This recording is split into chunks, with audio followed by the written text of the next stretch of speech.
Atlas is a place where dreams come true. Welcome to Star Atlas.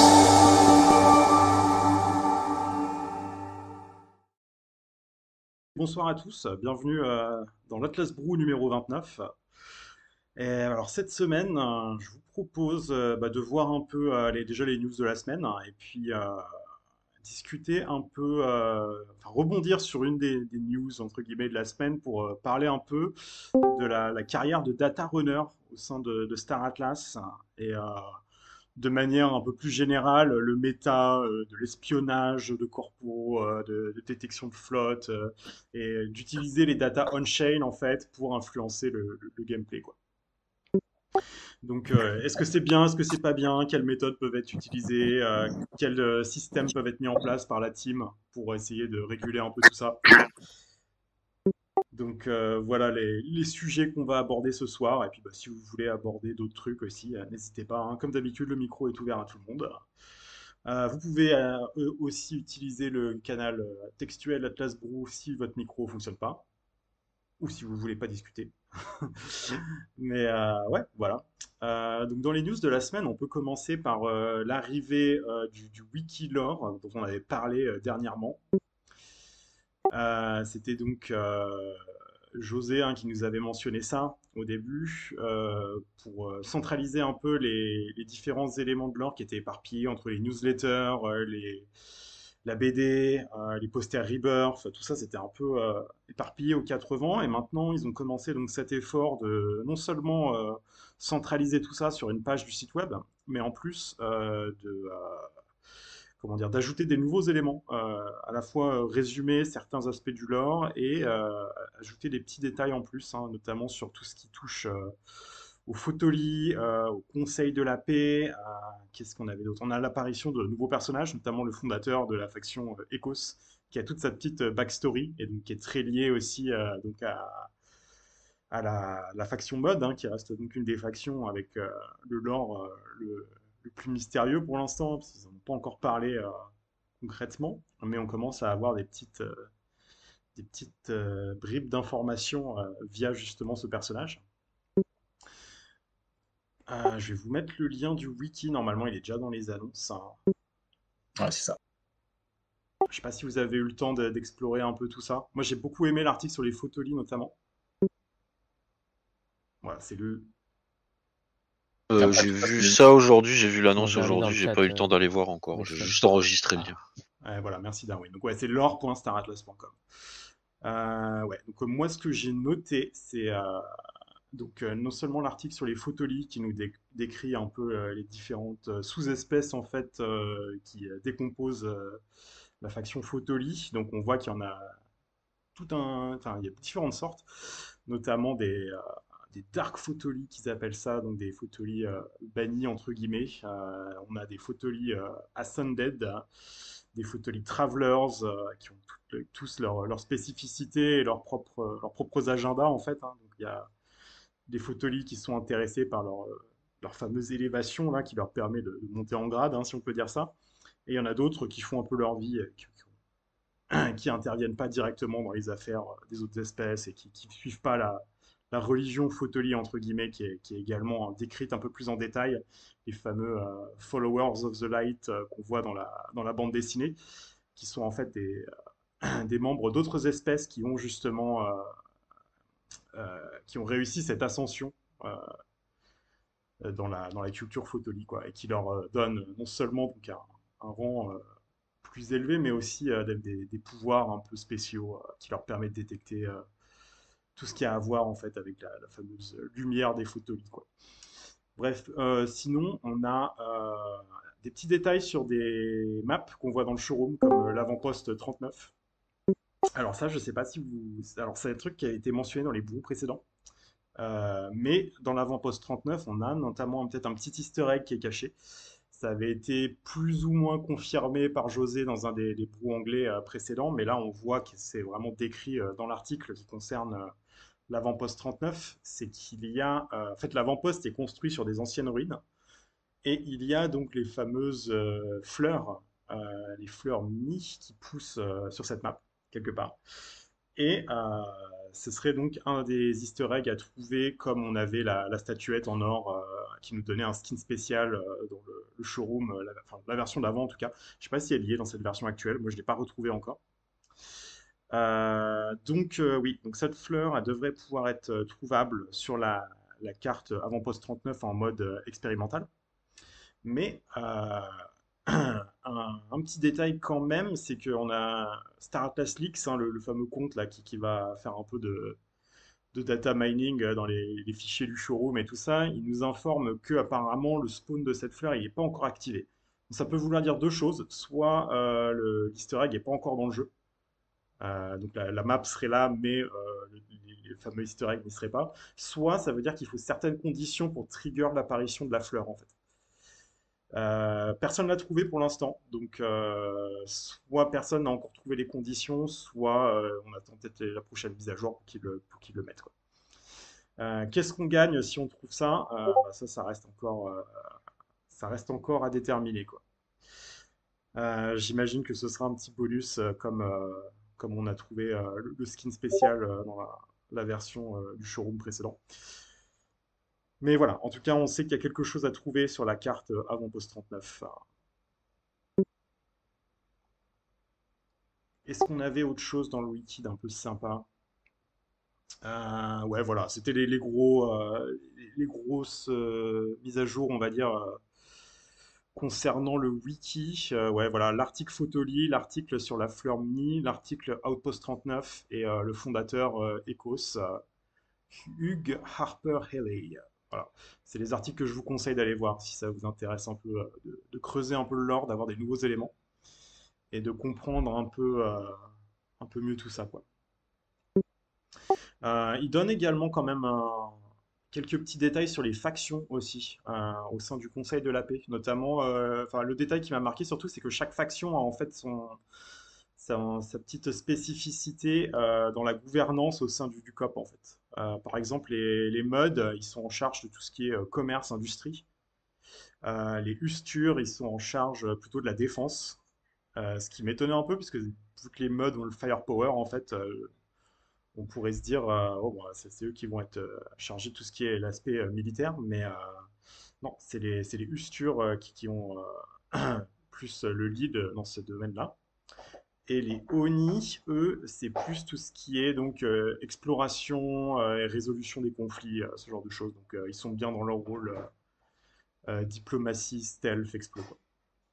Voilà, donc comment ça va se traduire concrètement dans la gouvernance des factions et tout ça, je ne sais pas, mais apparemment les chefs de faction ont des rôles déterminants en fait au sein du COP, quoi. Donc quand le COP se réunit pour prendre des décisions, peut-être que le poids d'un leader de faction va peser un peu plus dans la balance selon le type de décision qu'il faudra prendre, quoi.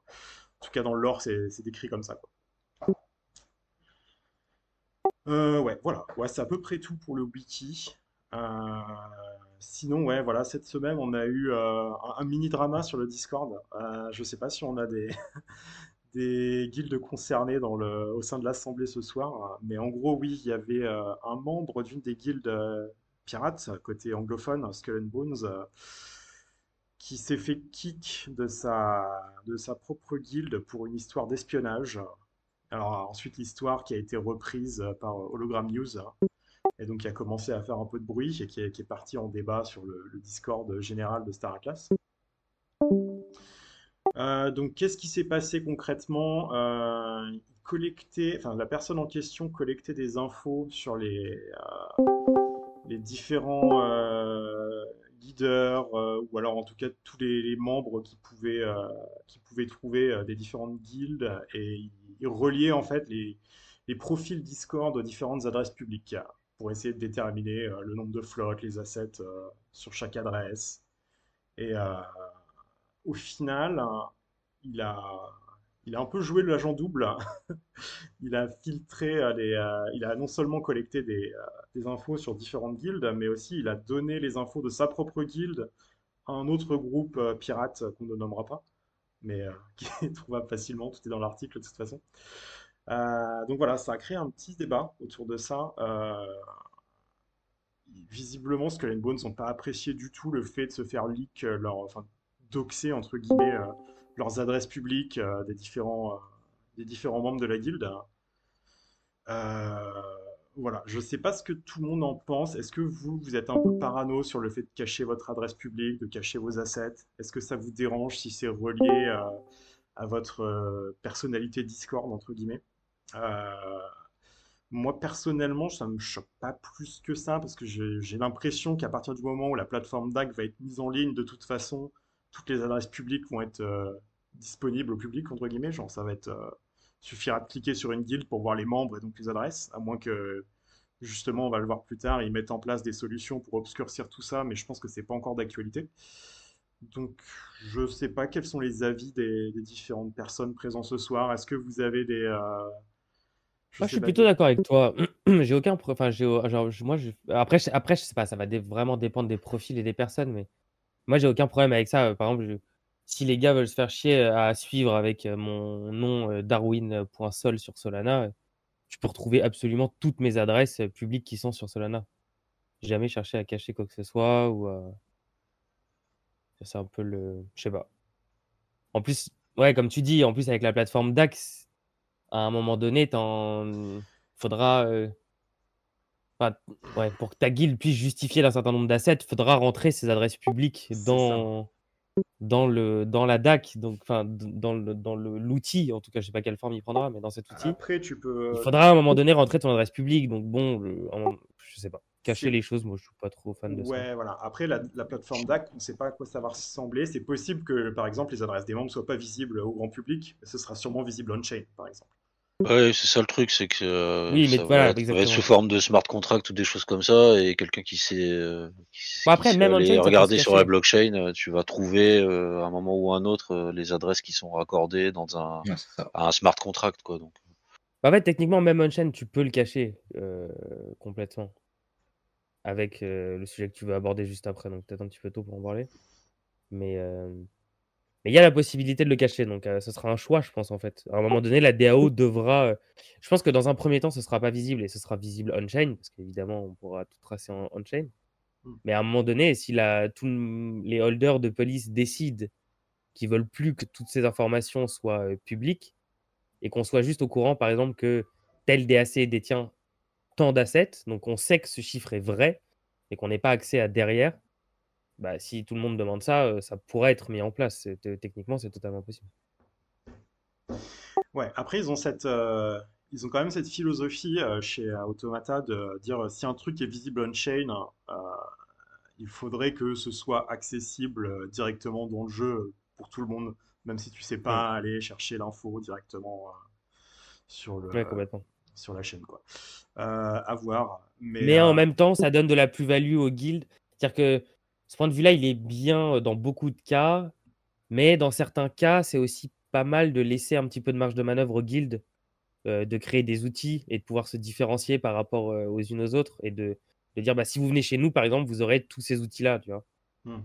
On peut imaginer que des gens rejoignent plutôt enfin, tu vois, parce que Ouais. cette guilde-là développe des meilleurs outils pour traquer des mouvements on-chain, que d'autres rejoignent cette guilde-là parce qu'elle est un meilleur bot pour sniper les NFT. Enfin, je sais pas, après, on peut C'est imaginer plein de vrai, choses, ouais, tu vois. mais Ça fait partie des ça fait plus-values. C'est un partie peu la du protection de méta points. en fait, ouais, mais Mm. après voilà, c'est est-ce que tu veux enfin, quelle importance tu veux donner à ce méta justement dans ton jeu? Et voilà, regarde, je lis le commentaire de Pélin par exemple.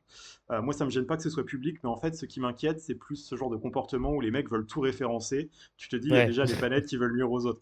Mais bah, tu vois, Pélin, je sais pas si c'est si bizarre que ça en fait. Enfin, c'est juste comment dire, c'est de la collecte d'informations, tu vois. Donc, au C'est final, la collecte de data ouais, pour les la mecs, traiter ils veulent. derrière. Si tu lis justement les conversations qui ont été leaks, les mecs, leur souci, c'est de savoir quelles sont les forces en présence et enfin, sur qui ils peuvent aller taper sans risquer de se prendre une armada sur la tronche qu'ils peuvent pas gérer, Ouais, quoi, tu voilà. vois. Ça va être ça le problème, la gestion et la défense des territoires ou l'avancée dans d'autres territoires, hein. C'est ça le plus gros point et le plus important là-dessus. Pélin, les adresses, en fait, ça te permet de voir les assets. C'est surtout ça, en fait. Bah oui. Quand tu sais ce que tu as en face et que tu veux attaquer, par exemple, et ben, tu te prépares en fonction de ça, du coup. Ça permet au moins d'avoir une idée ouais, générale, en tout cas surtout sur les gros wallets, quoi.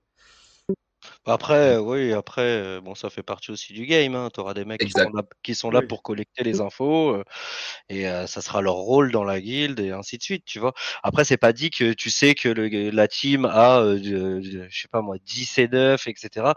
Tu sauras peut-être pas, à moins que le gars il sache vraiment bien lire la blockchain en temps réel, de savoir où seront leurs C9, etc. Et si toi tu veux attaquer, est-ce que à cet endroit-là il y a l'ordi C9? Je pense pas que, voilà, pour moi ça méritait pas un drama. Oui, oui, oui, clairement, il y a eu de la surréaction, je pense aussi. Mais en dehors de l'espionnage, en tout cas, ces histoires de data on-chain, ça permet notamment quand même de développer des petits outils sympas. Je ne sais pas si vous connaissez Flipside Crypto, par exemple, le site, où il commence à y avoir pas mal de dashboards liés à Star Atlas, à EFIA notamment, hein, qui a produit d'excellentes dashboards soit pour suivre son progrès sur la campagne Never Alone, soit pour avoir leur rapport mensuel de l'économie, là où il y a pas mal de chiffres intéressants. Il y a il y a des petites dashboards Star Atlas à droite à gauche aussi qu'on peut regarder. Mine de rien, c'est quand même intéressant d'avoir cette possibilité-là d'aller chercher les data on-chain pour avoir une meilleure vision d'ensemble de l'économie, se faire sa petite, savoir comment dire combien consomme sa flotte, voilà, faire des petites simulations. C'est quand même cool d'avoir ces datas-là disponibles en tout cas. Euh, Justement sur ce sujet-là, transition, on a dans les news de la semaine, on a Stardust Economy. Je ne sais pas si certains d'entre vous, on en avait parlé avant. Ils lancent leur propre académie justement qui permet de se former un peu à aller chercher ces données sur la chaîne Solana. Donc ils appellent ça Stardust Academy. Donc si vous vous êtes enregistré, vous avez dû recevoir un mail normalement. Euh, Où en gros ils disent qu'ils vont commencer leur cours hein, au mois de juillet. Hein, où, ce sera pas seulement un tutoriel écrit ou alors un call sur Zoom ou quelque chose comme ça. Ils ont commencé à créer vraiment une espèce d'interface 3D. Hein. Ils veulent que c'est un côté un peu fun quand même, hein, où donc on va pouvoir interagir dans cet environnement 3D pour ensuite suivre les différentes leçons qui vont nous apprendre à aller donc, chercher ces données et puis créer nos propres dashboards et ce genre de choses, quoi. Donc je retrouve le mail. Voilà, donc pour cette première vague donc, de la Data Running Academy, ils vont commencer début juillet. Donc ils vont faire 8 sessions de 2 heures. Euh, et normalement, ça va permettre de créer son propre avatar, d'interagir justement dans cet environnement qu'ils ont créé avec les enseignants et les autres élèves de l'académie. Donc toutes les sessions vont être live, ce ne sera pas des trucs préenregistrés. Donc ce sera vraiment comme une école en fait, un peu Web3 où on va apprendre à aller chercher toutes ces données sur la chaîne hein, et après comment organiser un peu tout ça pour faire ses propres dashboards et puis essayer d'aller, enfin surtout comprendre ce qu'on lit en fait. Ouais, et puis Voilà. réussir à faire parler de la donnée, quoi, parce que c'est un peu Ouais, voilà. c'est un peu le plus dur. Récolter énormément de data, c'est facile, mais ensuite la traiter pour la faire parler et en sortir une analyse, c'est quelque chose de très complexe. Et je trouve ça vraiment, je trouve ça vraiment incroyable leur programme. Pour être honnête, je m'étais pas inscrit au truc, mais je vais quand même envoyer un mail si on a encore, si on a encore le temps. Yes. D'ailleurs, ouais, si vous voulez essayer d'envoyer un mail, si ce genre de choses ça vous intéresse, je vais vous donner l'adresse. Paf. Bah, mais ce que tu m'as envoyé Yep. dans le Classbro, ouais. Alors ce sera tout en anglais, hein, je précise évidemment.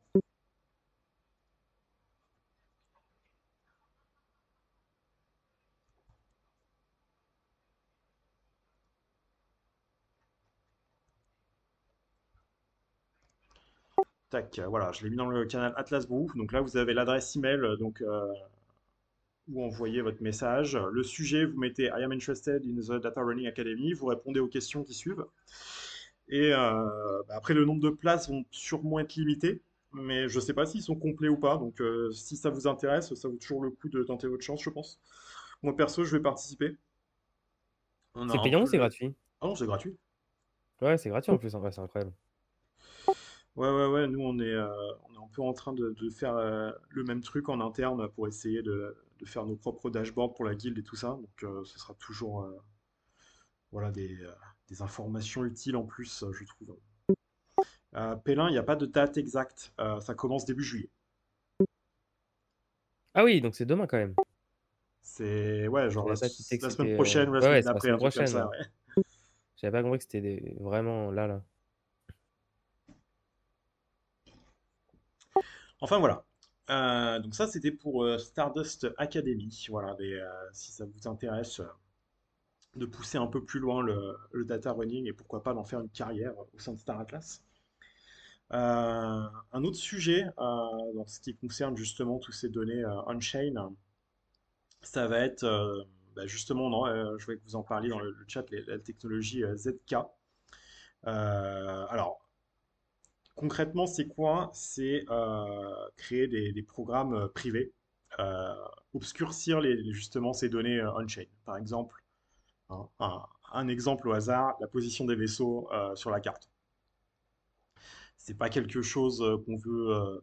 Enfin, c'est pas un truc qu'on veut qui soit public euh, tout le temps.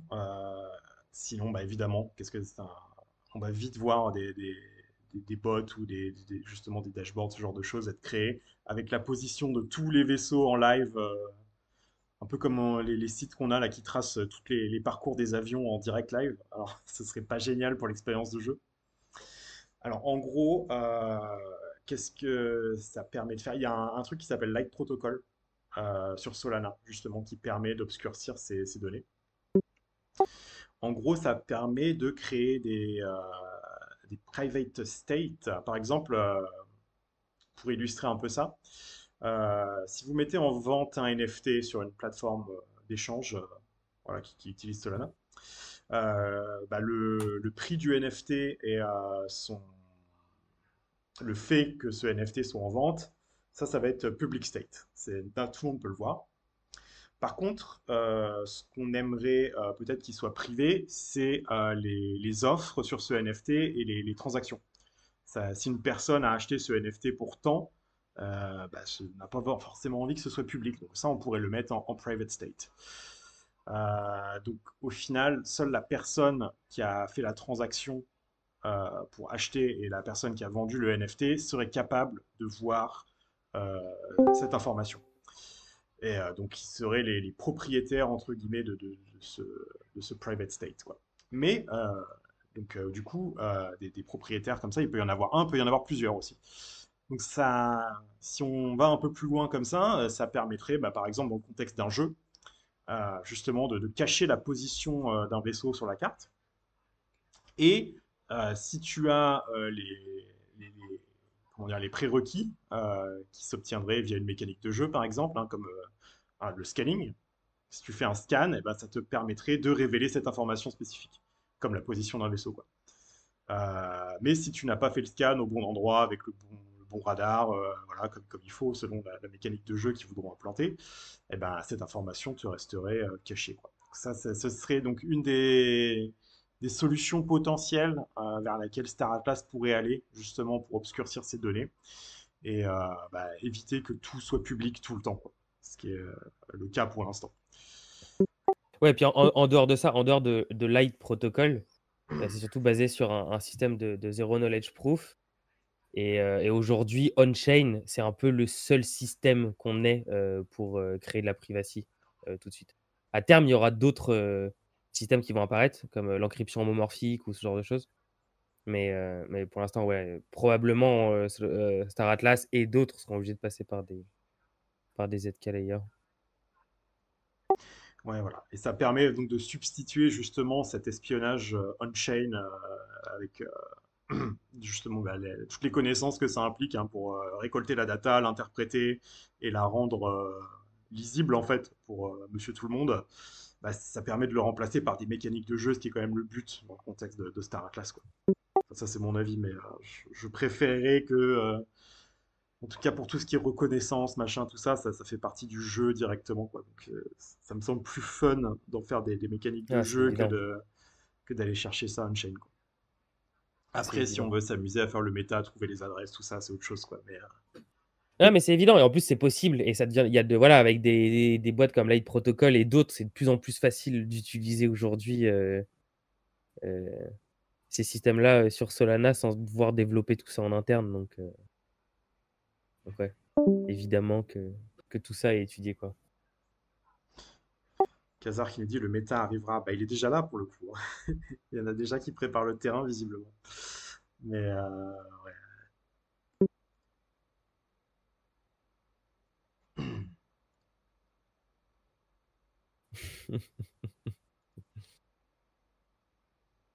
Non, mais ça rajoute un petit gameplay sympa dans le jeu, je trouve, de pouvoir utiliser une sorte de hack que t'as pas forcément accès ou peut-être accessible dans le jeu, on verra, mais ça donne Ouais, c'est ça et il y a puis plein d'infos accessibles. et contrairement à un jeu vidéo, tu peux pas hacker ça. Oui. Ouais, c'est vrai. Tu peux pas hacker le protocole c'est-à-dire qu'à un moment donné dans un jeu, tu peux toujours avoir un hack, quelque chose qui va te permettre d'avoir de la data ou des infos auxquelles les autres n'ont pas accès.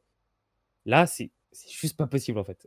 C'est juste C'est le code de la matrice. genre si t'as pas ton Visus au pod en train de cliquer sur scan, tu verras pas la chose.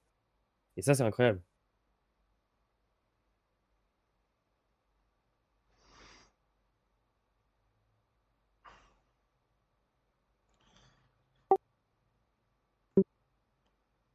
Mais Star Atlas pourra permettre le rôle de Ouais, pirate bah et oui. faire des missions pour gagner un truc qui justement te permet de hacker ponctuellement ou sur une zone. Et ça pourrait être énorme. Exactement. Du coup, ce sera le gameplay d'être ce hacker, tu vois.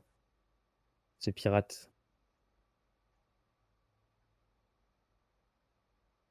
De toute façon, ça sert à rien d'interdire aux gens ce que les gens aiment faire. Ouais, et On oui. fout. De toute façon, ouais, c'est possible de Genre, de le faire. les gens aiment hacker, les gens aiment pirater. Il faut juste créer un gameplay qui permette d'autoriser ça. Oui, puis il y en a toujours.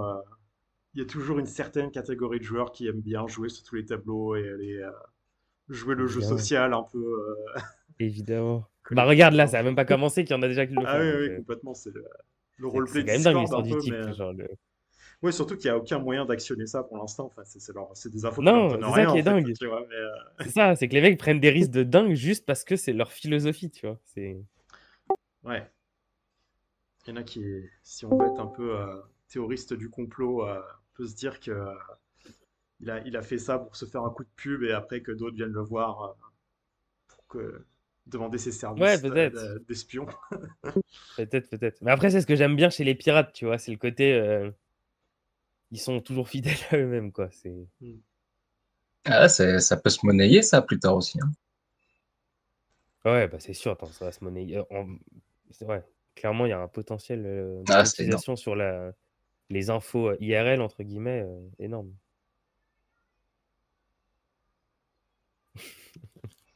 Ouais, non, même si c'est pas super utile pour l'instant, il y en a qui se font juste déjà un carnet d'adresses, tu vois, et puis il y en a qui s'ennuient, je pense, tout simplement aussi. Moi, je pense Bon, qu'il y en a après, beaucoup, c'est pour le carnet d'adresse. Je pense que c'est important. Ils avaient déjà commencé à se tirer un peu dans les pattes avant. Ils avaient Ouais, déclaré ça une fait déjà guerre. quelques semaines qu'ils nous soulaient, là. Ouais, alors je sais pas Sur dans le général et tous les canals, là. ouais, quelle forme ça prend, alors qu'il n'y a pas de jeu ou de système de combat ou quoi, Ah mais non, mais. la En plus, guerre c'est les était plus actifs déclarée. du Discord, donc laisse tomber. Ils arrêtent pas toute la journée. moi, je pense que c'est un bon entraînement de commencer si tôt, surtout si le mec il commence à repérer les gros joueurs avec des grosses flottes, dans quelle guilde ils sont, comment, tu vois, c'est bien de prendre de l'avance. Au moins, quand ça arrivera réellement, il sera prêt. Ouais, après, je sais pas. Pour ceux qui sont. Tu vois, c'est pas pareil, pour moi, le, le jeu social comme ça et in-game quand tu auras les vrais farmers qui seront là. Ouais, parce que Quand tu auras une Oui, ça, armée c'est de vrai. Nono et de Stan, tu vois, qui seront ouais, ça tous peut changer connectés à l'instant. travers le monde en même temps. Ça peut même changer des gros groupes dominants aujourd'hui. C'est-à-dire que tu peux avoir un groupe de, je sais pas, 1000, 1500 personnes aujourd'hui qui paraît un peu dominant, qui parle le plus actif et tout ça. En quelques jours, ça peut être retourné par 10 000 farmers qui jouent différemment. C'est ça. Il peut y avoir une armée de Russes à 500 qui vont arriver un jour et Ouais, ça tourner va toute vite, une hein. région du serveur. Non, et les mecs, on les aura Ça va jamais vus très sur le vite. Discord. avant, parce que déjà, ils parlent pas anglais. Il suffit qu'il y ait un mec un peu malin qui ait compris comment extracter de la valeur du système et ça peut ramener des groupes énormes de joueurs. Ouais. Ouais, ça va être intéressant. Oui, puis c'est ce qu'on souhaite au final, hein. Parce que là, Ouais, clairement. on est dans le petit entre-soi, c'est très sympa, hein, mais bon, on veut quand même que le jeu ait une population importante.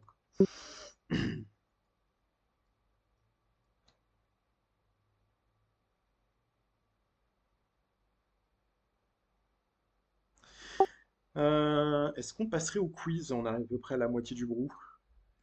Allez, Allez, alors, la question est pas facile. ouais. Donc aujourd'hui, on a parlé un peu du lore au début, et après on a parlé espionnage, data running. Du coup, je vais vous poser une question sur les collectibles. Voilà. Ok, donc comme d'habitude, réponse dans le canal Atlas Brew, le canal texte, hein, juste au-dessus du canal vocal. On joue pour un Fimbul Lobby. Et la question de la semaine, donc, est la suivante. Des emotes faisaient partie des récompenses pour les détenteurs de posters Rebirth, si on se souvient au tout début. Parmi ces emotes, donc qui ont été airdrop aux détenteurs de posters, quel est le nom de l'emote spécifique au Calico Guardian?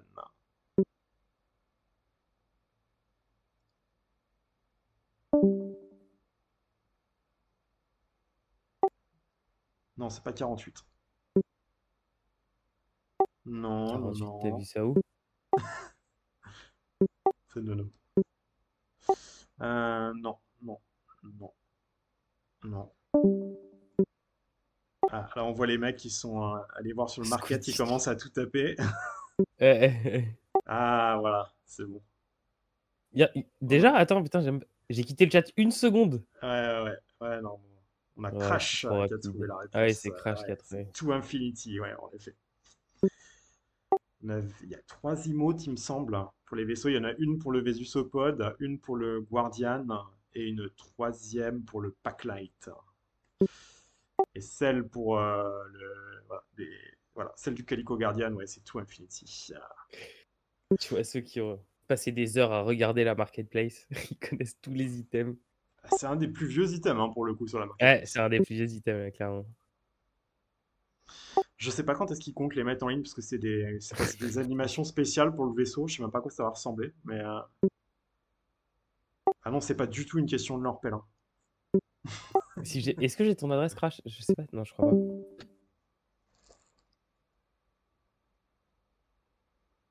Crash. Ah oui, je l'ai. Non, mais ah oui, je l'ai. C'est bon. Toujours la même? Non, pelle, hein. J'ai dit justement, on avait parlé de l'or et de data running, donc je vais poser une question qui a rien à voir. C'est Crash qui a gagné, hein? Ouais, c'est Crash. Ouais.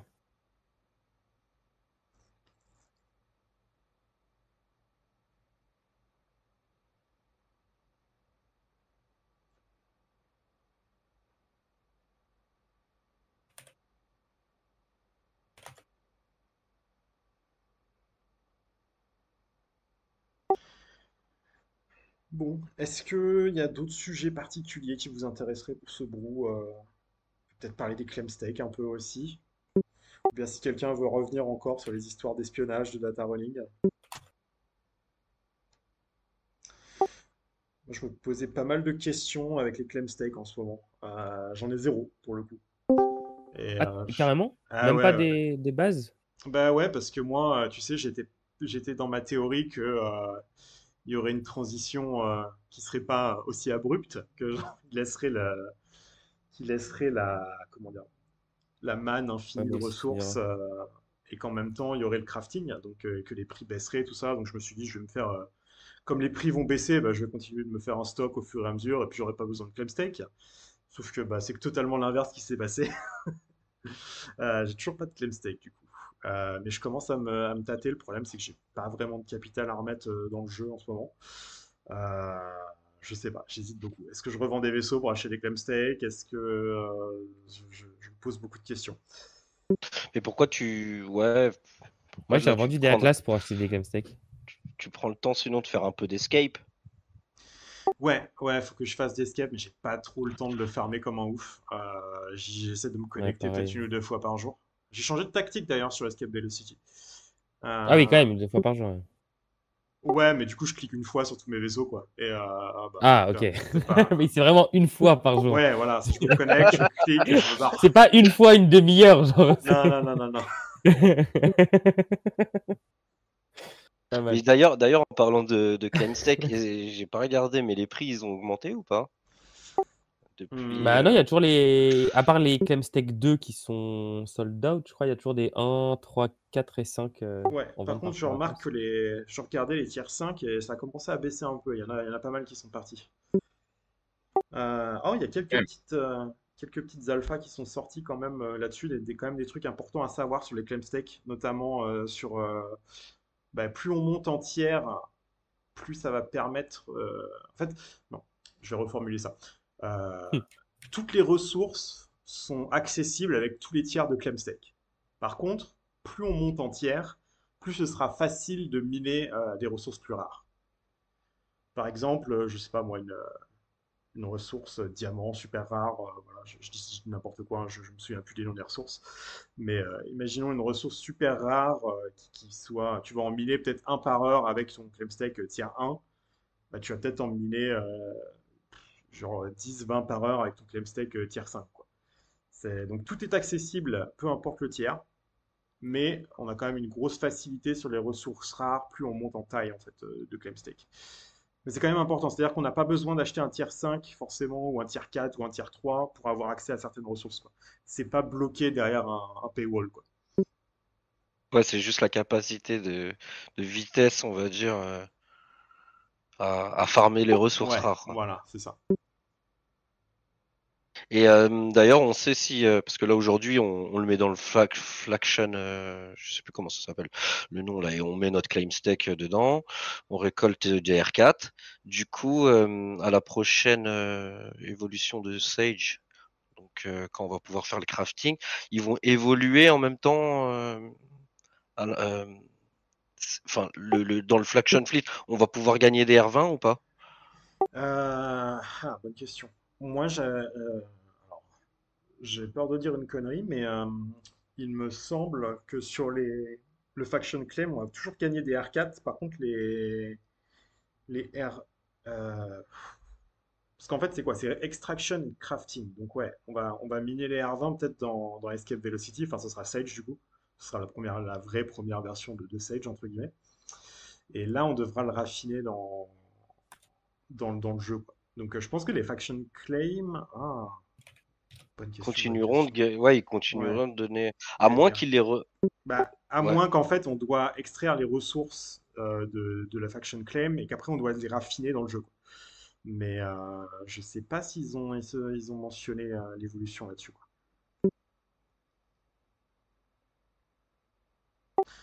Mining Drill et Power Plant et tout ça, ce sera pas avant la V1, hein. Ce sera quand vraiment les claim stakes arriveront dans le jeu pour justement extraire directement les ressources. Donc ça va pas servir tout de suite, hein. Parce que la première version, ce sera du minage avec les vaisseaux en fait. Et les claim stakes resteront dans le faction claim.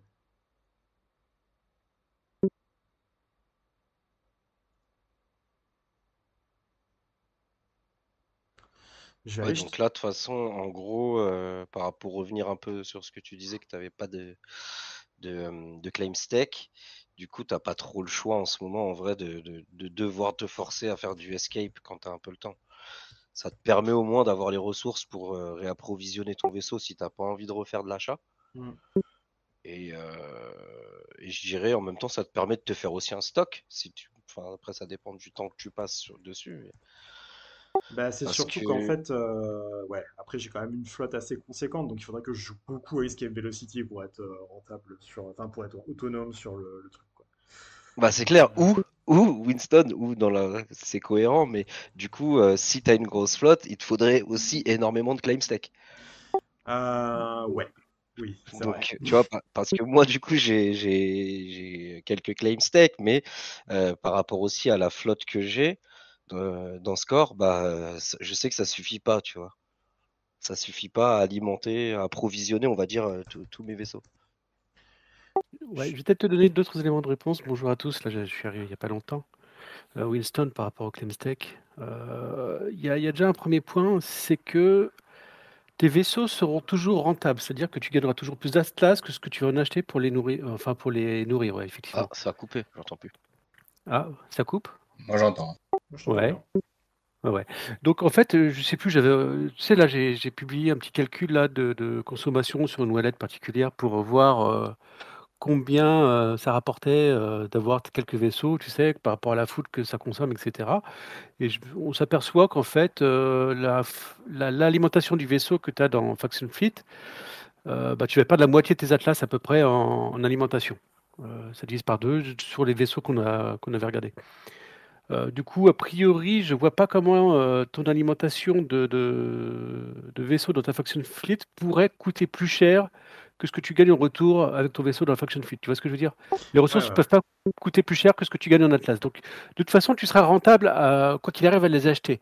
J'ai envie de dire, à partir de là, c'est plus à toi de voir ce que tu veux faire, quel sera ton gameplay. Je ne sais pas s'il faut avoir une vision à court terme sur le Clemstech et se dire, je ne sais pas si se dire, j'ai envie d'être autonome et la bonne vision là-dessus. Ouais. Je pense qu'il faut plutôt voir ça sur la forme de ROI. Est-ce que je gagne toujours et est-ce que ça me bouffe trop en termes de marge par rapport à ce que je gagnais avant? C'est-à-dire, est-ce que cette division par 2 te coûte trop et dans ce cas-là, il faut que tu te poses des questions, mais sur le court terme, moyen terme et long terme, ou est-ce que ça te convient et en fait, de toute façon, tu n'as pas envie de t'embêter avec et tu continues comme ça. C'est peut-être comme ça que je me poserai la question. Ouais, aussi une part du temps de jeu que tu es prêt à donner aussi. Oui, tout simplement, tu calcules combien ça te rapporte et combien coûte et tu regardes à partir de combien de temps tu rembourses tout le club. Mhm. Ouais, eh ben justement, c'est un calcul que j'avais fait et je m'étais rendu compte que avec les prix actuels, hein, forcément ça va bouger, donc c'est peut-être pas super pertinent sur le long terme, mais ça prenait le ROI sur les claimstakes, les gros claimstakes, c'est à peu près 3 ans actuellement pour break-even, au prix des ressources actuelles, hein. Et donc au final, ça coûtait moins cher d'acheter des claimstakes et pour alimenter la flotte de manière autonome que d'acheter les ressources sur le marché, quoi, si on se projette vraiment sur le temps long, quoi.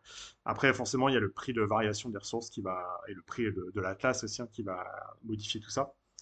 Et sur 3 ans, Euh, le jeu va être modifié aussi, hein. ouais, voilà, c'est ça. Et justement, c'est aussi basé sur le fait que les claimstakes vont continuer de donner les mêmes ressources et tout ça. Et sauf qu'en fait, déjà, ça va plus être passif, hein. D'ici 3 ans, j'ose espérer que les Sage sera sorti et donc qu'on devra s'occuper des claimstakes de manière active. Et Donc, sûrement gagner des R20 aussi. Et sûrement aussi, gagner ouais. des R20 avec. Donc ouais. Donc, ouais, voilà. Ouais, mais en sachant que si tu le prends maintenant, tu as commencé à te rentabiliser. C'est juste, plus tu le prends tôt, plus tu commences à t'en rentabiliser. Bon, après, Ouais. enfin, Ouais, quitte à revendre après. Ouais. En tout Après, cas, si les bah, Clemstech 4 et 5, si les Clemstech 4 et 5 partent, attention, hein, les prix peuvent encore baisser, hein, des R4. oui. Ouais, mais c'est vrai qu'aujourd'hui on a quand même le choix encore, je veux dire, Ouais. on a à la fois de les acheter au marché comme il disait, avec l'Atlas généré dans Score. On a à la fois les ressources qui sont générées par, enfin les R4 qui sont générées par les Claimstech, et à la fois Escape Velocity. Donc tu as plusieurs stratégies que tu peux mettre en place. Si par exemple tu n'as plus du tout envie de dépenser ne serait-ce que un centime pour t'acheter des ressources, tu fais du escape, tu as assez pour ravitailler ta flotte dans Score, et ainsi de suite, tu vois. Mais ça dure qu'un temps. Parce que le jour où ils vont sucrer Score et le jour où on passe à la phase de Sage et on oublie Escape Velocity, ça sera plus pareil, il faudra revoir sa stratégie. Et surtout, ils le feront de manière sec, comme ils l'ont fait sur les ressources infinies, hein. Yes, mais d'ailleurs, toi, t'en penses quoi, Khazar, de ça? Moi, je pense qu'ils ont bien fait de le faire parce que les... Ah ben franchement, j'ai une expérience dessus. Je peux te le dire sur Evoline, mon pauvre. J'ai vécu le jeu au démarrage. Je peux te dire exactement ce qui est en train de se passer. C'est dommage que Tandy ne soit pas là, hein. Honnêtement, il vous dirait exactement la même chose que je pense. C'est juste pour ceux qui avaient suivi, j'avais dispatché mes ressources Atlas sur les ressources achat, stock et stacking. Donc j'ai beaucoup moins de bagues que Winston. Je pense qu'on en avait déjà discuté en termes de vaisseaux et de reward. Par contre, j'avais fait un dispatch entre l'Atlas, les ressources d'achat sur la ressource infinie. Il y a un truc qu'il faut bien comprendre, c'est qu'à partir du moment où on va avoir, je pense que vous allez comprendre le truc, et je suis extrêmement d'accord pour tout le monde. Vous avez tous un super bon point de vue. Mais il faut prendre en compte l'évolution du jeu et le nombre de personnes qui va évoluer dans le jeu. Vous voyez ce que je veux dire? Si aujourd'hui on est, allez, 10 000, d'accord? Je pense que 10 000, Darwin, on est combien dans le jeu, Darwin? Sur le... Actif. Actif, Je- 3-4 000 peut-être. Il dit quoi le dernier rapport économique? 3-4 000 sur score. 3-4 000 sur V1. Après, ça doit être ça, Escape aux alentours. Velocity, on avait fait... Ouais, c'est à peu près ça aussi, hein, je crois. Le pic Ouais, sur 3 000 Escape sur V1. Velocity, je sais plus combien c'était, mais c'était quelques milliers. C'est pas 10 000 en tout cas. Ouais, c'est pas 10 000. Non, c'est non. Donc, si on prend un jeu qui va rentrer dans l'adoption parce qu'on va faire des concours, franchement, honnêtement, le jeu, il y a un truc, c'est qu'à partir du moment où on va créer, on va dire des events, comme certains jeux qu'on connaît tous dans le Web 2, avec des concours, avec des primes, des roulettes, etc., des jeux de course, par exemple, puisque c'est la base, hein, au départ, hein, vous vous rappelez l'évolution du jeu, faire des jeux de course avec du content, etc., avec des primes derrière. Si ça arrive comme ça, on va rentrer dans un cycle d'adoption. On va rentrer sur des theme stakes. Et là, Winston, je suis totalement d'accord avec toi. J'ai absolument pas taqué un seul theme stake. Mais pas un. Parce que je me suis dit, c'est trop tôt. Claquer des thunes pour rien, c'est inutile en soi. Racheter des chips, j'ai pas voulu. Je vous donne mon idée. Hein. J'ai acheté beaucoup de persos. Je le dis. Ça rapporte rien. Honnêtement, aujourd'hui, les Sam Bankman et les Anatoles rapportent absolument aucun argent. Mais par contre, quand ça va sortir avec des boosts qui vont correspondre, et là on reviendra sur l'aspect furtif des missions avec des cibles dédiées, etc., je pense qu'il va y avoir un retour. Et sur les ressources, par rapport à l'Atlas, comprenez bien, le jeu n'est pas encore adopté. Quand il le sera, les ressources par rapport à l'Atlas, par rapport à son niveau de valorisation actuelle, on ne sera pas du tout sur le même sujet.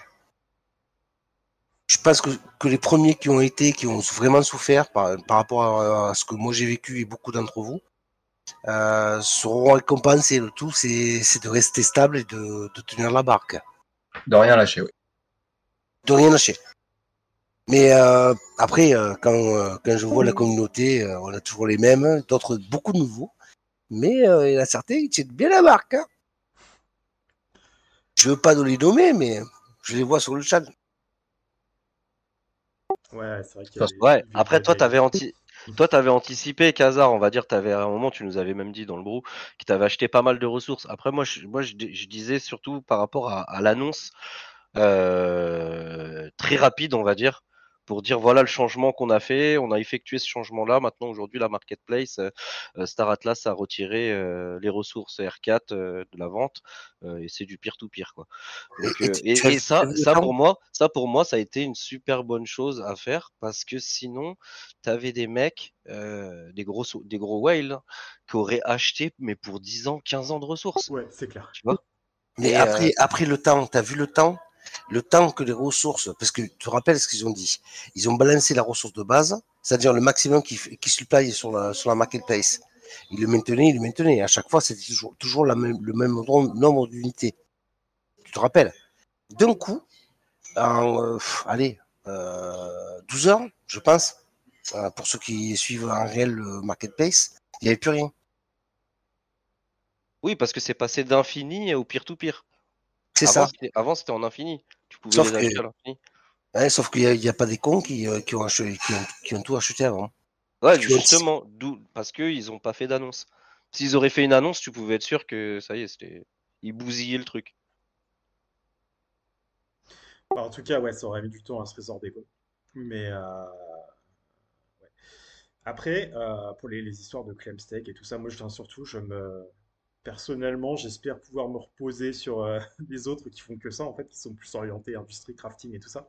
Enfin, j'espère qu'il va y avoir vraiment un moyen de commercer peut-être intra-guild ou alors de trade des ressources de joueur à joueur ou alors faire quelque chose comme ça, quoi. Que tu puisses vraiment te concentrer sur le combat si c'est ça que tu kiffes et pas Ben, forcément être obligé de faire de l'industrie, quoi, tu vois. Même si au début, Winston, Sage, ça va être ça, quoi. Winston, ça va finir intra-communauté parce que là, regarde, on a peut-être 5, 6 guides FR.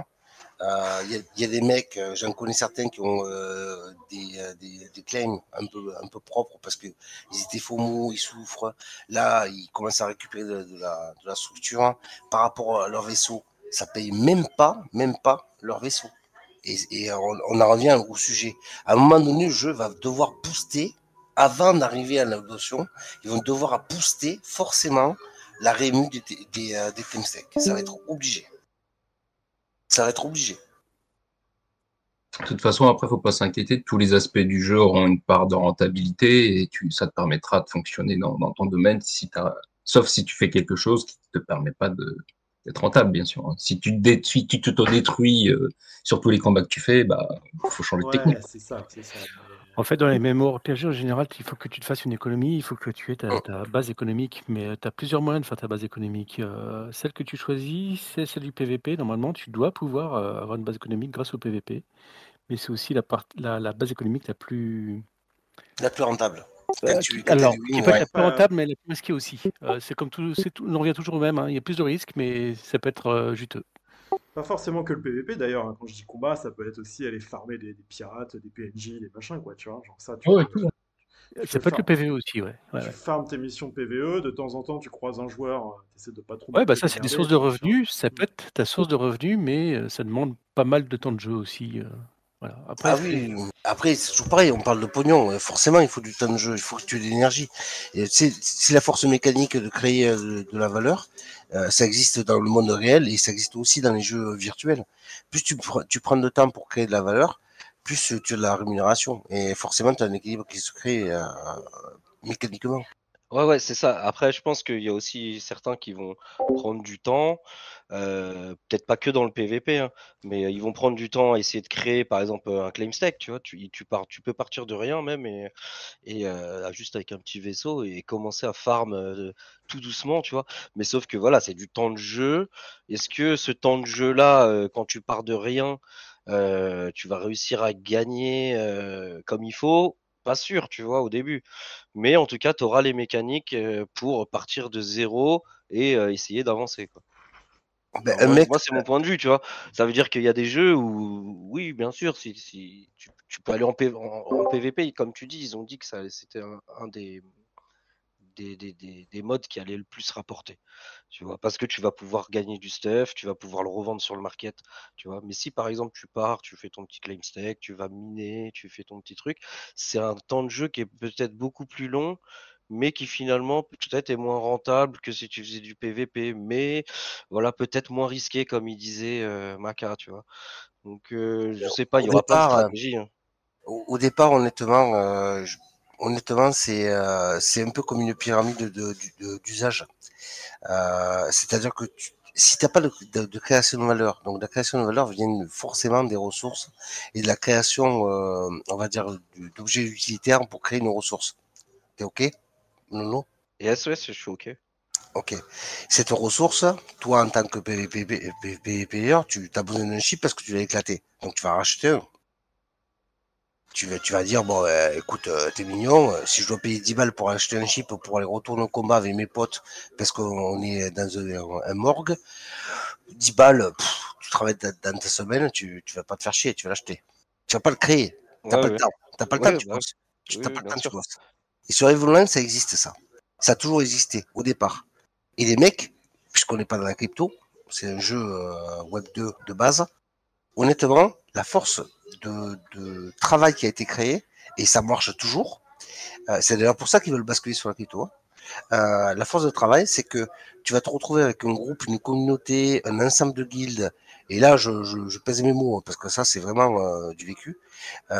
Où tu vas aller voir le pote, tu vas lui dire, écoute, toi, tu es une guilde absolument industrielle, parce que tes mecs travaillent pas, ils ont d'autres occupations, et vous arrivez à miner 24 sur 24, des ressources R4, R16, R20, R32, et toi, tu les achètes à bas prix, parce que tu vas les acheter instantanément. Même si tu as un discount de 20%, les mecs qui les produisent savent qu'ils vont les vendre instantanément. Donc, toi, tu vas avoir des chips qui vont être moins chers que ceux qui sont en face. Donc, tu vas pouvoir les perdre plus facilement. Inversement, tu vas avoir plus de wins, etc., etc. Et c'est ce qui va se passer dans le jeu. Honnêtement, c'est ce qui va se passer. En clair, par exemple, les GGA qui sont concentrés sur l'industriel vont, c'est un peu, vous savez, les gars qui vont aller chercher de l'or. Je sais pas si vous connaissez la ruée vers l'or, des trucs comme ça. Ben, les mecs, pour aller taper de l'or, ils ont besoin de quoi? Des pelles. D'une pioche. Exactement. Nono, je t'aime, Nono. Exactement, ils ont besoin de pelles. Et qui c'est qui va les pelles? Celui qui les produit. Tu peux avoir des pelles qui vont servir à rien, tu vas creuser comme un gros débile pendant très longtemps, t'auras rien. Et tu auras des pelles où le mec, il a organisé un peu son business et il va avoir des wins et sa pelle va être rentable. Mais dans tous les cas, celui qui vend les pelles sera toujours le gagnant. Oui, c'est vrai. Ben, c'est la vérité, hein. De toute façon, n'importe quel chercheur d'or te le dira. Ou l'exploitant de la mine. Ah, ça, c'est autre chose. Après, on est de mode industriel. Non, mais oui, il y aura différents. Mais après, tu vois, il y a aussi cette histoire de zone, faut pas oublier, tu vois.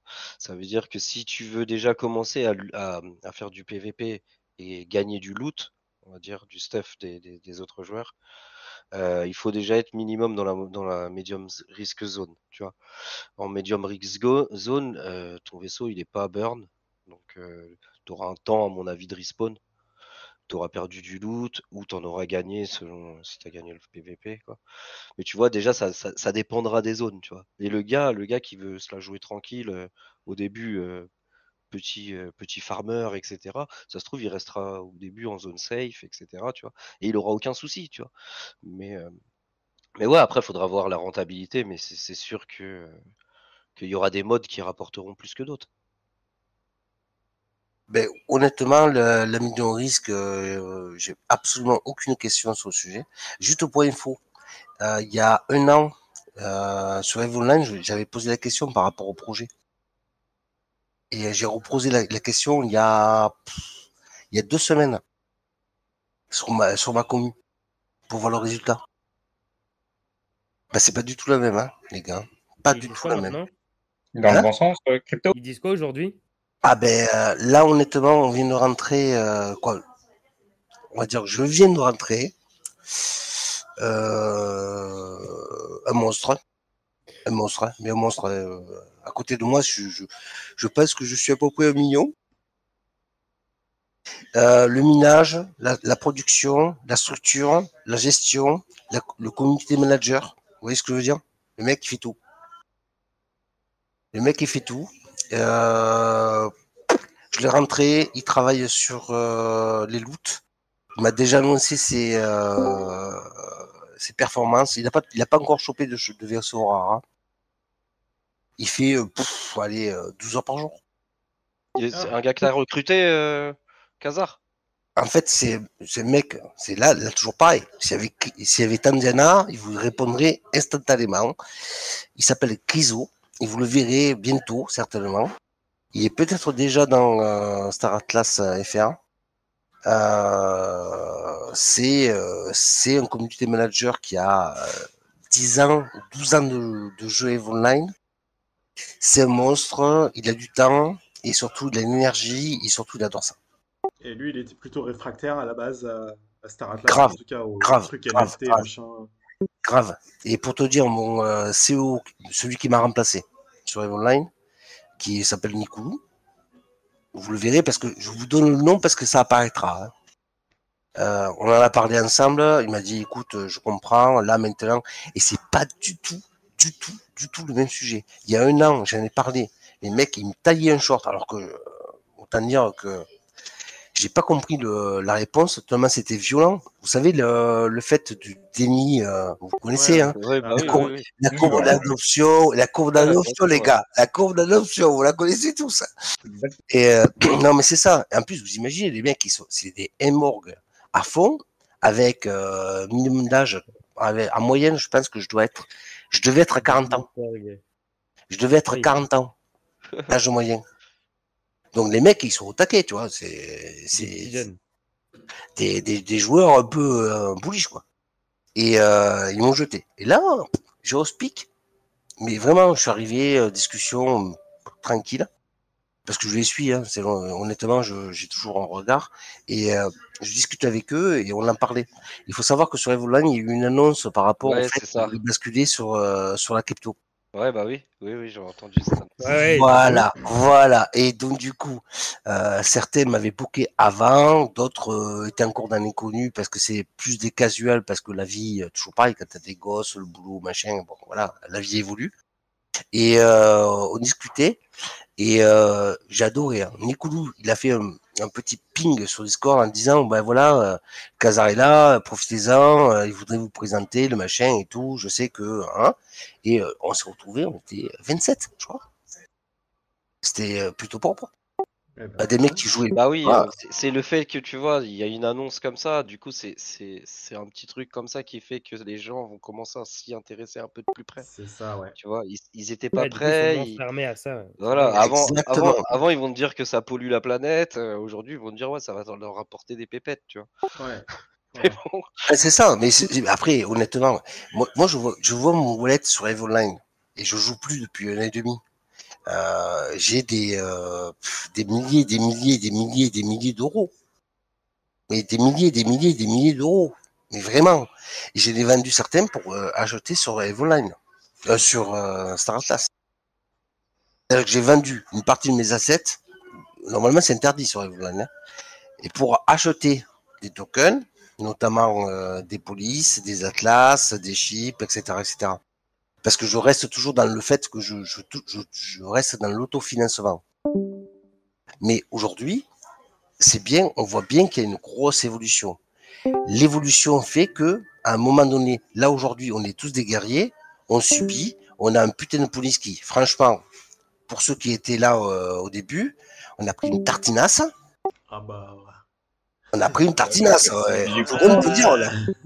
Qui c'est c'est pas qui a Dina, pas c'est pris une pas tartinasse, quoi? elle est gentille, Elle est gentille gentille, là. elle est gentille, la tartinasse. Ouais, elle est gentille la tartinasse là. Darwin, je veux pas, mais attends, Non, il n'y a pas, voilà. tu comprends bien le sujet, hein, c'est bon. Hein. c'est sensible On un a- peu là. Très gentil comme mot, tartinasse. Hein. Ouais, tartinasse, c'est light.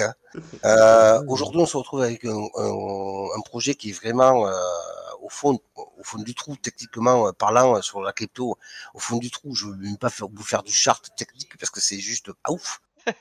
Je peux pas. bien. C'est le beer market de beer market de Ouais, BTC. c'est Et le que Ouais, 9e t'as- niveau de l'enfer là, c'est bon.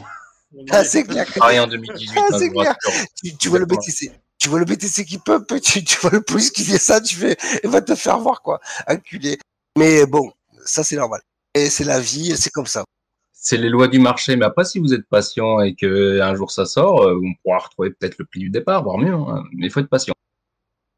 Ouais, prix du départ, je suis mitigé sur le prix du départ, mais bon. Bah, franchement, Le prix, Nono, enfin, je veux dire le all-time high là du police, je suis pas sûr qu'on le reverra vraiment d'ici. Franchement, D'ici vraiment 5 attendre ans, quelques années. Hein. Faut 5 vraiment que ans, ça se passe très très bien dans quelques années, quoi. Hein. Ouais, ouais. Ben, moi, attendez le bull market, on verra quand il reviendra le bull market. moi, Oui, oui, alors, non, mais mais voilà. par contre, tu vois, t'as des gens qui étaient un peu plus parés, qui sont plus anciens dans la crypto, qui peut-être eux, ils étaient déjà prêts à ça, ils ont jamais acheté du police à $20 ou à $10 ou tout ça, tu vois. Et ils ont attendu, et aujourd'hui ils se gavent aussi, hein, tu vois. Tu peux pas Même dire. ceux qui ont de l'expérience, ils auraient franchement, vu tout ce qu'on gagnait dans les cryptos, même ça mettre aussi. 1000 balles, il y en a, ils s'en C'était. foutent. Hein. Ouais, en fait, je pense que Réellement. beaucoup de gens, enfin, surtout au moment où Star Atlas est sorti, étaient prêts à mettre des sommes genre assez importantes quand même à droite à gauche, juste parce que, allez, pourquoi pas, tu vois. Et maintenant, Ben c'est peut-être ça qui a pompé le prix aussi de fou, quoi. Mais Moi, franchement, toutes les thunes que j'ai mis dans le jeu, c'est du gain crypto, hein, ouais, bah ouais, voilà. de base. C'est ce que beaucoup de gens ont fait au début hein, pour acheter des vaisseaux, quoi. Surtout vu au prix où c'était Ben, vendu, quoi. Bah, surtout qu'on s'attendait à un jeu aussi un peu Et d'autres qui non. sortait plus rapidement, quoi. eh oui, ben oui, ben ça. Et d'autres non. Ben oui, on s'est tous éduqués, Ah, oui, César, hein. bordel. Mais Ah, par César. contre, oui, avoir, mon pauvre, j'ai encore le cul qui saigne. Mais moins maintenant, mais je saigne quand même. Par contre, juste une question. Et là, c'est con que Morpheus soit coupé micro. Parce que lui, je pense qu'entre nous, ça doit être le plus vieux le plus vieux. Je pense, sur le projet. Ouais, c'est un des premiers Je crois sur que c'est Discord, Morpheus ouais. le plus. Morpheus, En communauté française, je crois que c'est le premier. c'est le tueur de tueurs. Parce que vous savez qu'il y avait des packs à l'époque. Avec des packs Il est arrivé quelques jours avant moi.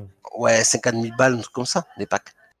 Comment ça, les packs? Les posters, tu veux dire, les reverse? Ouais, Ouais, les les trucs. posters. Ouais, les posters. Ouais, mais là, on était quelques-uns avant à être arrivés avant les posters. Ouais, mais ça piquait déjà. C'était pas des sommes négligeables. Ouais, Ah oui, non, ouais, c'était ouais, pas ouais, si les facile, tiers quoi. élevés, c'était délirant. Ouais. Voilà, quoi. C'est pas. On rigolait pas sur les prix. Hein. Et honnêtement, ce qui est assez marrant, et on en discute avec certains que vous connaissez qui sont pas là ce soir, mais les packs étaient énormes. Et Bull moi, market, quoi. hein? Ah, c'était le bull Et market. les packs bull market, hein. Ah, là, c'était pas que bull market. Quand j'ai 50 000, 100 000 balles, je suis. Voilà. J'arrive. Et ils sont Ah, vous partis. verrez, hein. Ça va revenir encore, hein, c'est sûr, quasiment. Ils sont Le tous bull partis. market. Ils sont tous partis. Par contre, on dit pas qu'il y a certains trucs, il y a certains items. Et là, j'ai bien aimé la question que vous avez posée tout à l'heure. Que Crash a gagné. Parce que ça m'a fait penser à ça. Et, ouais, Et vraiment, ça m'a fait penser à ça. T'as investi dans les emotes? Moi, j'ai investi sur les persos. Ouais, sur les personnes. Ouais, Sam Batman, là, il est bien. Je suis monté en gamme, hein, parce que ça m'a c'est mignon, mais. Mais en Ouais, vrai, mais les emotes et vu tout le ça, prix. je pense qu'il y en a certaines qui ont jamais été vendues en fait, parce que c'est des trucs qui doivent exister, genre bah, justement comme l'autre, pas Sam Bankman, mais Anatole là. Anatole, 72 unités. Ouais, voilà. Ouais. Il faut savoir il y a d'après ce que j'ai vu sur la blockchain, il y en a 32 qui sont inactifs. C'est ça. En fait, t'en as un paquet, c'est des mecs qui ont acheté ça au tout début, qui s'en foutent probablement, tu vois, et genre ils ont aucune intention de les vendre, quoi. Donc, au final, en circulation, il y en a très peu, quoi. Ouais, Ouais. il y en a qui l'ont gagné aussi, il me semble. Non, il n'y a En pas de, airdrop, il y a, non? il y a pas de, Anatole, non? non, il n'y a pas de Attends, gain. de quoi vous parlez, là? C'est que du, Les persos? c'est Les- que du pack. Les Anatoles, c'est que Ah ouais, du, les persos, c'est que du pack. Ouais. c'est que du Ok, pack. c'est que du pack, d'accord. C'est pour remplacer les licences. En fait, au début, il y avait ce concept de licences de pilote qui ont ensuite été abandonnées. Et donc, pour renflouer les mecs qui avaient eu justement ces licences à travers les posters, eh ben, ils ont remplacé ça par les personnages Sam Bankman et l'autre là, Anatole. De toute façon, d'ailleurs, et franchement, 86 balles le Saint-Maman, franchement, les Ah mecs, bah, là, ça vaut le coup. là, ça vaut le coup. Hein. Là, ça vaut le coup. Ceux qui ont les sous, mais après, c'est du long terme, hein. Vous attendez pas Ah de ouais, tout de suite, hein. 3-4 ans. pas forcément. Je pense Moi, qu'il ça y me fait a un peu. Darwin. Moins. Ça dépend. Là, c'est Darwin là qui est. Je parce dirais que moi, rien, C'est mais du moins. développement, là. mais je pense quatrième Je trimestre. dirais rien. Quatrième trimestre. Juste. Oui ou Sitôt. non? Allez, Darwin, juste oui ou non. Ouais, je te coûte pas cher là. Bon, après, c'est du conseil en investissement. Je sais pas si c'est bien de faire ça. Eh non, Ouais, il a pas. c'est pas Mais ça. je sais, je sais qu'il va pas le faire. Allez, Darwin, je veux pas te mettre un porte-à-faux, mais moi je le sens comme ça. Je Hein? le sens Quoi? comme ça. Je Je le te sens coupe, comme ça. Khazar.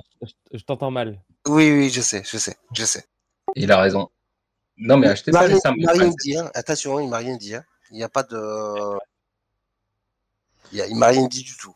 Mais juste l'évolution du jeu, machin et tout. Parce que après, pour normalement ces petits personnages-là, après ça pourra devenir des profs pour vos futurs. Comment ils appellent ça Exactement, t'as tout C'est à des fait. profs, hein. Il y a du On learning derrière. balance l'info, mais c'est ça l'info. Oui, il y a du learning derrière avec Voilà. surtout des boosts. En fait, alors, Darwin m'a rien dit.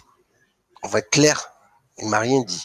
Mais d'après les infos que j'ai eues dans d'autres channels, les persos dédiés donneront un boost aux personnages classiques qui vont apparaître, qui seront custom, c'est ça, ou de base, rares, etc., etc.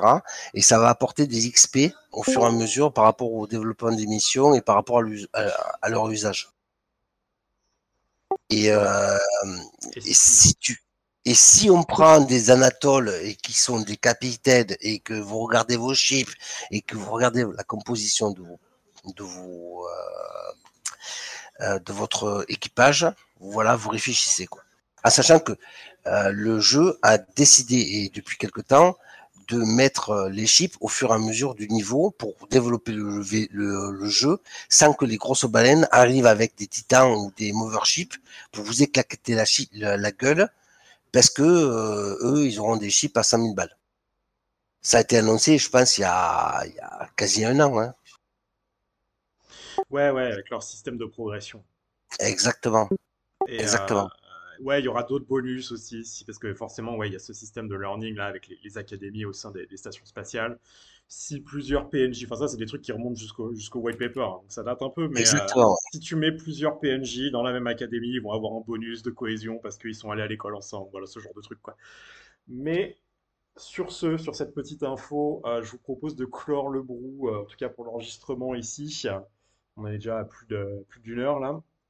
On va passer sur le voice chat juste en dessous. Et je vous dis salut à tous pour ceux qui regardent la rediff sur YouTube. Et on se retrouve jeudi prochain, 20h, sur le Discord Star Atlas pour l'Atlas Brew numéro 30.